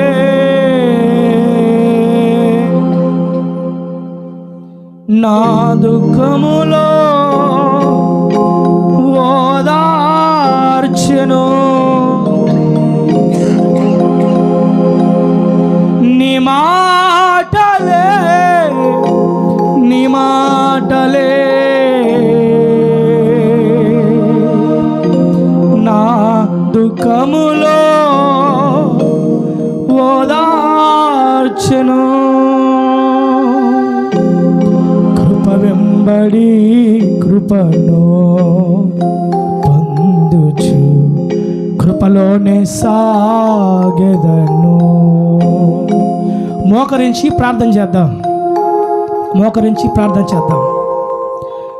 శ్రమలో తోడుగా ఉంటానని చెప్పావు, శ్రమే రాకుండా తోడుగా ఉంటానని చెప్పలేదు.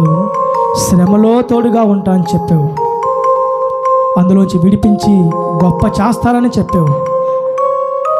అసలు ఎందుకు శ్రమ వచ్చిందంటే గొప్ప చేయడం కోసమే అని మాట్లాడావు ప్రభువా. ఈ కష్టము, ఈ రోగము, ఈ నింద, ఈ అవమానము ఎందుకు వచ్చిందంటే గణపరచబడడం కోసమే అని చెప్పావు. కాబట్టి నాకు వచ్చిన కష్టం, నాకు వచ్చిన శ్రమ, నాకు వచ్చిన బాధ, నాకు వచ్చిన ఇబ్బంది, నాకు ఎదురైన చేదు అనుభవం, నా జీవితంలో నాకు ఎదురైన చేదు అనుభవం, ఇది నా ఘనత కోసమే.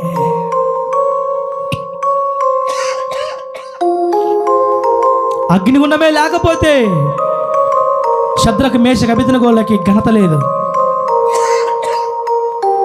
సింహాల బోనే లేకపోతే దానియేలుకు ఘనత లేదు. గుంట, చెరసాల, స్వార్థపరులు, అసూయపరులే యోసేపు జీవితంలో లేకపోతే యోసేపు జీవితంలో ఘనత లేదు. శత్రువులు తరుముకోకపోతే దేవుడి పవర్ ఏందో శత్రువులకు తెలిసేది కాదు. కాబట్టి నాకొచ్చిన ప్రతి కష్టంలో, నాకొచ్చిన ప్రతి బాధలో, నాకెదురైన ప్రతి ఇరుకు ఇబ్బందిలో, శత్రువుల మధ్యలో, విరోధుల మధ్యలో నా మేలు కొరకే నా శ్రమలో తోడుగా ఉన్నా. ఈ కష్టమంతా నా ఘనత కోసమే, ఈ బాధంతా నా ఘనత కోసమే, ఈ వేదనంతా నా ఘనత కోసమే, ఈ కష్టమంతా నా ఘనత కోసమే. చెప్పండి, ప్రభుతో చెప్పండి. చేతులు పైకెత్తి ప్రభుతో చెప్పండి. చేతులు పైకెత్తి ప్రార్థన చేస్తూ ప్రభుతో చెప్పండి, ఇదిగో ఈ కష్టము నా ఘనత కోసమే, ఈ బాధ నా ఘనత కోసమే, ఈ శ్రమ నా ఘనత కోసమే, ఈ నింద నా ఘనత కోసమే, ఈ ఇబ్బంది నా ఘనత కోసమే, నా జీవితంలో ఎదురైన ఈ చేదు నా ఘనత కోసమే. రబా సందరా కురబాలదారా షకరా బాబా సందరి బాలదారా తురా రబా సందరా బాలదారా.